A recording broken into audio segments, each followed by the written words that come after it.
Hello and welcome to my YouTube channel. My name is Ade-OLUWA. Today I want to talk about living with your parents. Um, I don't know about a man, so I'm going to talk about living with your parents as a woman. Now, in this day and age, that is not something that people want to do, and but I think the lockdown has changed a lot of things. The pandemic has changed a lot of things. The things we used to think were like a no, that we used to think, oh my god, that would never happen, it has happened. And then we had to make choices. We had to think about picking what is picking between some people had to pick between what is worse and what is worst. You understand? So like a lot of things has been put into perspective. The things that we used to think are so big a deal, we now realize that they are not that bad. Like there are worse things that can actually happen. So living with your parents, there are different factors and reasons why you might be living with your parents. Mostly sometimes it's financial and financial convenience. Now if you had the money, like if you had the money to get your own place, or to squat with somebody, or to share an apartment with somebody, you might actually want to do that if you choose to. But if you say that you can't afford it, and you realize that living with, you don't really have another option, as it were, like you look at yourself, you can't really say that, oh my god, you look at yourself and you think the people that I know, they're not, like, it's better with my parents than with other people that I know I can share an apartment with. At least you understand them, right? And as a way of saying thank you, you might actually be able to reimburse them by, contributing a little, you know, to the upkeep of the family. You might decide that instead of your parents buying the food, you might decide you want to do the grocery shopping with your own money as much as you can. Or you can decide that you want to pay for fuel, or you want to pay electricity bills and things like that, if it is tolerable, you get. But if it's such that it's like you're always fighting, you can't see eye to eye about a lot of things, sometimes you have to take a step back and look, what are you arguing about? What is the reason behind the contention? Like, because usually the reason why some people leave their parents house, I'm not talking about unreasonable reasons. So if there is like unreasonable excuses, yeah, that's more like it. I'm not talking about unreasonable excuses now. I'm talking about cogent reasons, you know in a situation where the parent is toxic, like they like to control. It seemed okay when you were a teenager, when they were trying to control you, and you know that you were really out of control. But now that you're an adult, if they are telling you what to eat, like, it's not that you're not doing your best, but they are policing your eating, they are policing your dressing, they are policing your routine, they are policing when you sleep, how long you sleep, and they don't respect your time. They don't respect your, they don't respect your privacy. Like, they like, for example, now you want to talk to them and they're like, they're busy, I don't want to listen to your nonsense or whatever. Like, they don't respect you. But if they want to say something, they don't even bother to ask you if you are busy or anything like that. They just come, they just start talking, or they just ask you to go and do things for them. Or you are already doing something that they asked you to do, and then they now come to you. They can see that you are actually doing that thing that they ask you to do, but they're like, you haven't done this, that, and the other, and you're like, but I'm still doing something here, and it's not for myself. I'm not painting my nails or something, I'm working. It might seem unbearable, because I've been in that kind of situation like that. My mother is somebody that likes things her own way. She likes everybody, well, me, not everybody. She likes me to conform to what she thinks I should be. and it's in everything: food, what I read, when I read, what I listen to, what I can't listen to, you know. I mean, it began to feel really weird lately because I listened to radio a lot because that was what was accessible to me at that time, radio. And I listened to radio a lot, and she'd be like, "What is this nonsense you are listening to? Instead of you to go and be praying or reading your book or something like that, you know?" And I'm like, I need to do something different from reading my books and praying. Like, if that is all I wanted to do, it's a different case, but I want to do something else, you know. It became an issue, and the moment I found the opportunity to leave the house, I left. And my God, compared to, let's just say, staying with my parents was a picnic compared to what I went through. Like, I was with a friend of my mother's for a year, and that year was hell. Like, right now I'm finding it hard. That happened a long time ago, like over 15 years ago. 15 years, okay. Much more than 15 years. Oh, much more than 15 years. Like, over, yeah, let's just say over 15 years ago, sha. You know, almost, yeah, I think about 20 years ago. That happened 20 years ago. Imagine, time flies. Oh. But time flies, but healing of wounds may take time. It might take a lot of time, because now I'm thinking it's been 20 years already and I haven't forgotten something that happened in just 1 year. In just 1 year.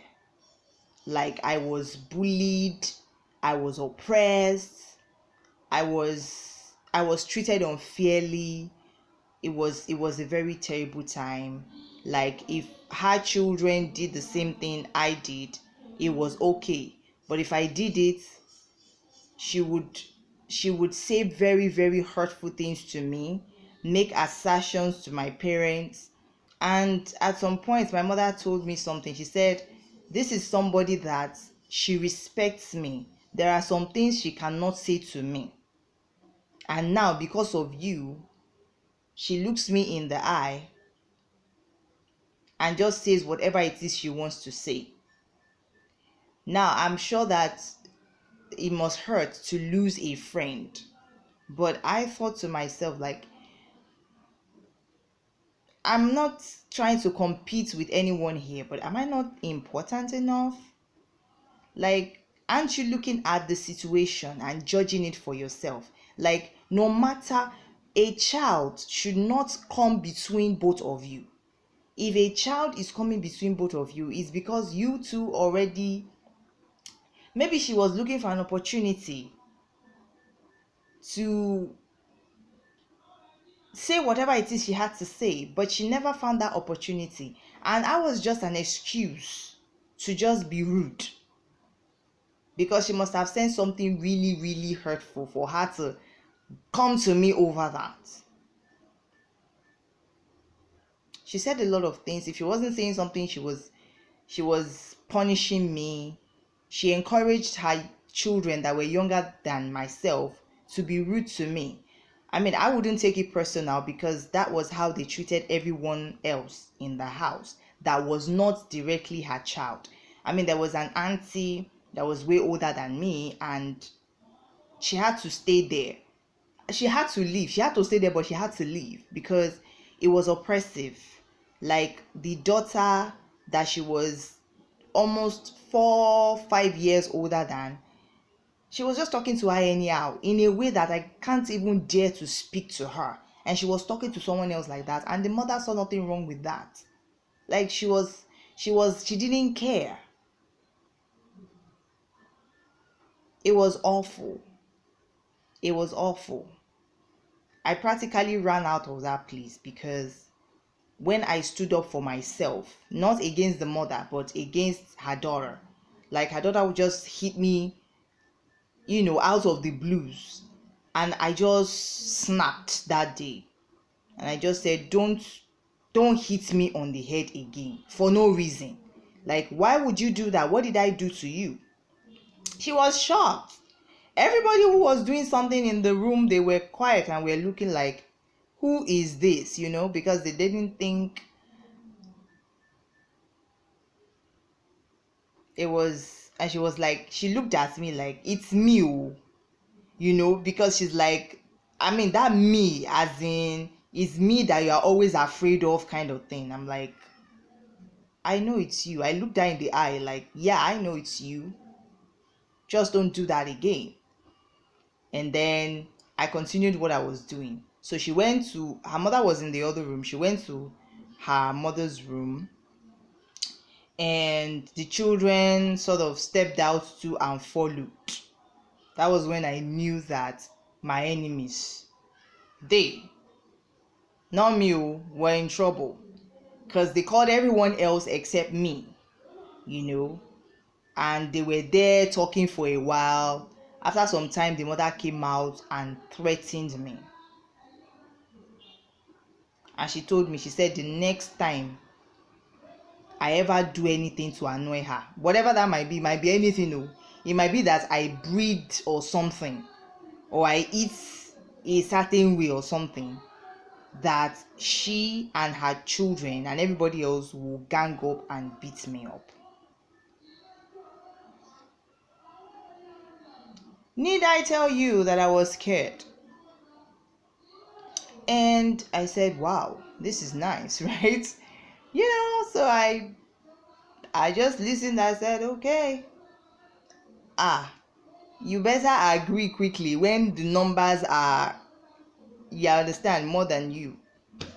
So I'm just giving you this, not because I like talking about my life story, but sometimes it helps to talk about things so that you can weigh your options. I thought I had it bad at home, and frankly speaking, it's not as if it is the best of the best that I hope for, but it's better than the experiences I've had, and that's just one of the living home experiences.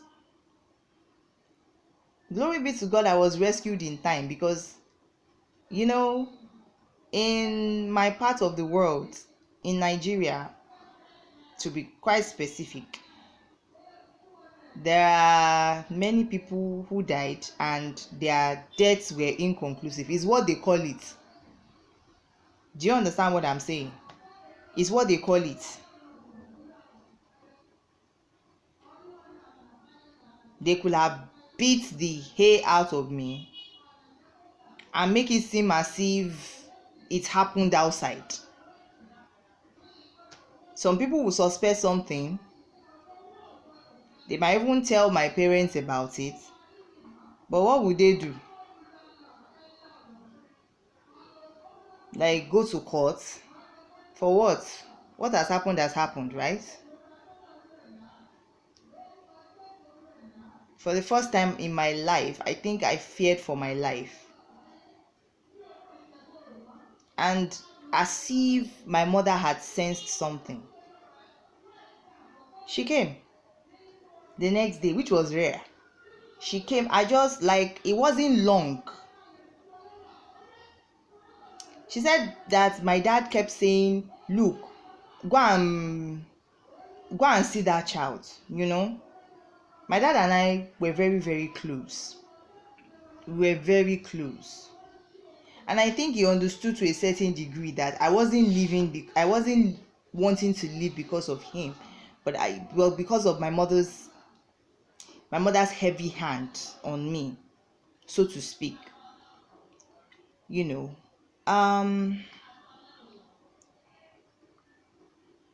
So she came, and as God will have it, I learned to seize opportunity that day, because I realized that if I didn't seize that opportunity, it would be gone, and I probably would not be here to be doing this video with you right now.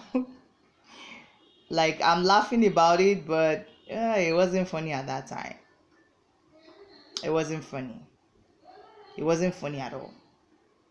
You know, it didn't help my case that I was the only fair in complexion person in that house. And like it or not, a lot of times dark skinned people, they have this complex when it comes to fair in complexion people. Because I remember once that the mother said, like, I envy you. And I was scared because so, an older person telling you that they envy you is a death threat on his own. Because once envy gets in, they are this close to hate. That's just it.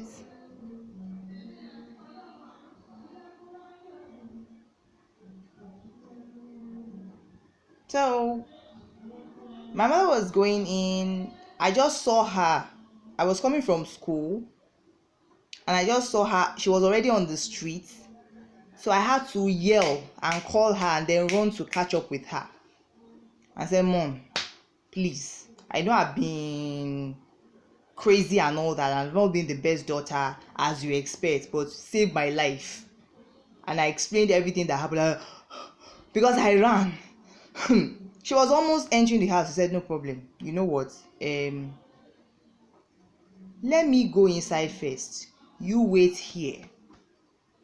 Like, she was like, you go inside. I don't know who went inside first, but I think it was someone went inside first, said we can't go inside together so that they will not know.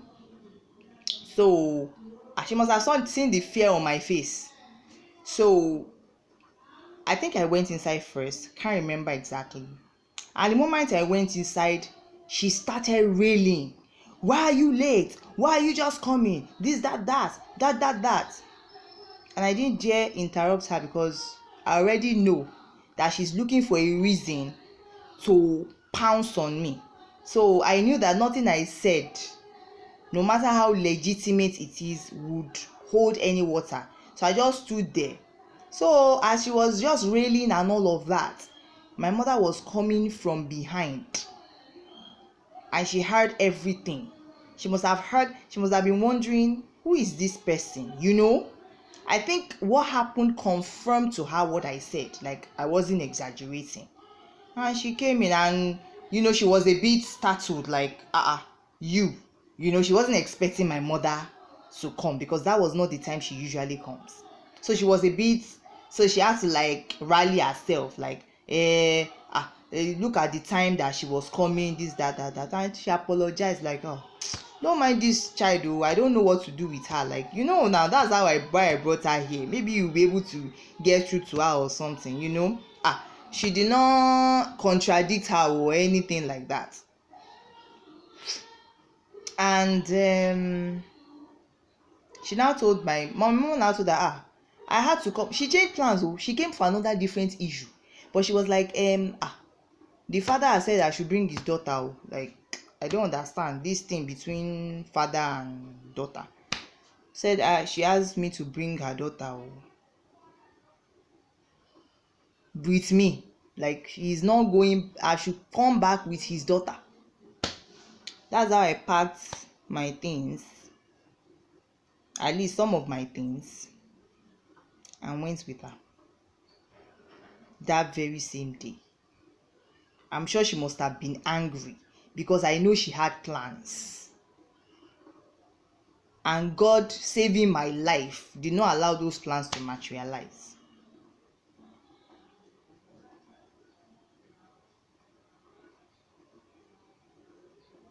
She said a lot of things to my mother that I don't want to repeat because there are just some things you don't say into the air for spiritual reasons. You don't want to release negative energy against yourself.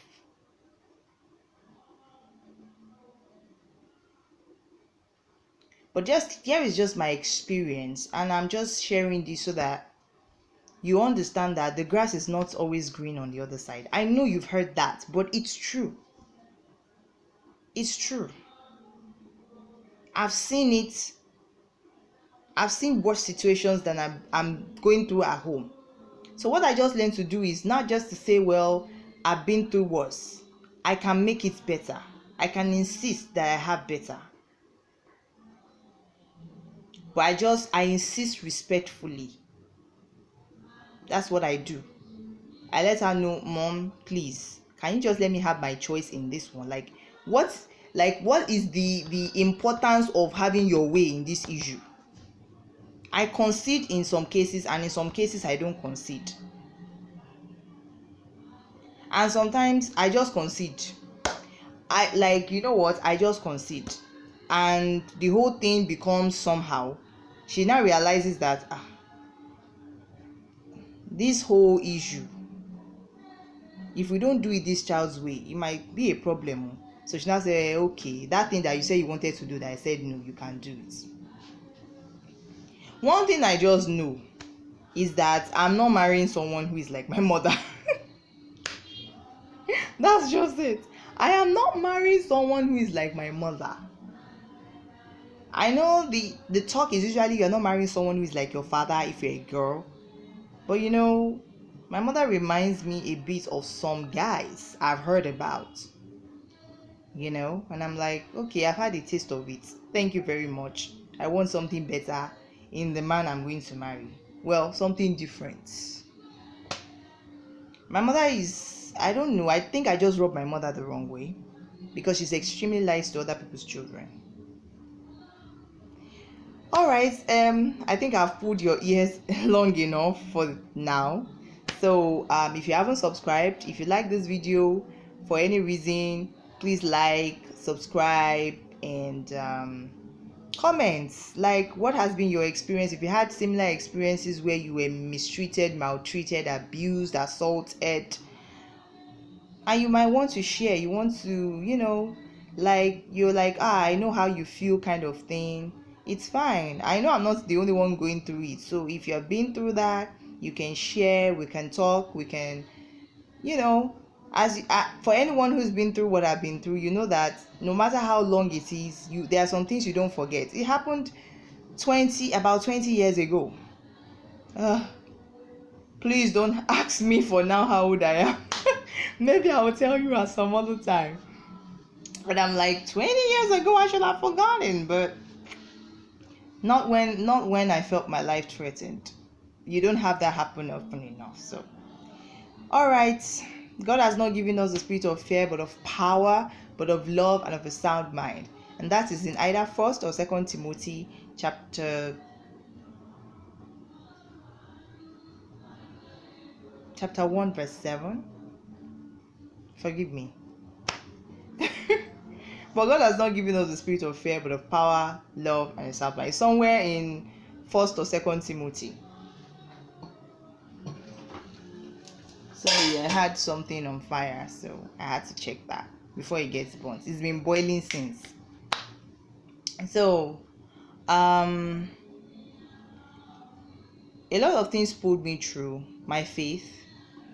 So, I would advise that you give Jesus Christ a chance. Really, you give Jesus Christ a chance. This world, it only offers false security, as we can see. If you have any, I don't know, you just try to reason some things out, you realize something fishy is always happening in the world, and it's always in the best interest of a few at the detriment of a multitude. Jesus is the only one who died for you, to save you. Don't waste that sacrifice. It's very, very useful for you, especially in this time and age. A life without Christ is a life in crisis. Just try him. Get a KJV Bible, read. You read books randomly. Read the Bible.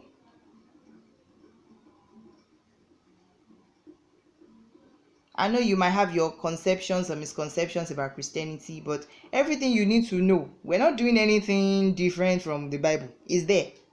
Everything we do, that anything any Christian should be doing, is in the Bible. Nothing hidden. No hidden agenda, nothing. Everything is right there in the Bible. So if you want to understand Christianity better, read the Bible. Don't ask me, don't ask people. Even if you're going to ask me, confirm in the Bible. It's there for everybody. You can get a free download on your app stores. Free, just download it. KJV. And that's it. Take care of yourself, stay safe, and shalom. Till next time.